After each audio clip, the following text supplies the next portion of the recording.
यहाँ पे शहबाज शरीफ साहब होते तो मैं उनको ये ज़रूर मशवरा देती। कहते हैं ऐवान में नाम नहीं लेना चाहिए, लेकिन बिलावल भुट्टो जरदारी साहब यहाँ पे बैठे हुए हैं और यहाँ पे अगर मौलाना फजल रहमान साहब भी बैठे तो मैं उन सबको एक मशवरा देती कि अगर राहुल गांधी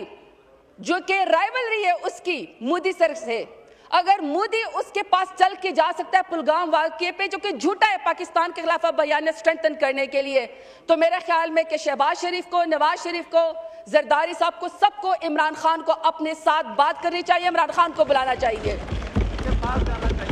इमरान खान के पास जाना चाहिए, क्योंकि यही कौमी यकजहती का मौका है। और मैं उसकी रीजन आपको बताती हूँ। एक एक्स प्राइम मिनिस्टर और पाकिस्तान का सबसे बड़ा स्टेक होल्डर और वोट उसने लिया है, तो मेरा ख्याल में जब हमने अपनी अनाज छोड़ी है, जब हमने अपनी जिद छोड़ी है, तो मेरा ख्याल है कि आप लोग भी अपनी अना रहने दें, आप लोग भी अपनी जिद छोड़ दें। पाकिस्तान की खातर आप तमाम पॉलिटिकल पार्टीज के एपीसी बुलाएं और इमरान खान के बगैर एपीसी ना हो। आप इमरान खान को भी प्लीज बुलाएं, अपना दिल बड़ा करें।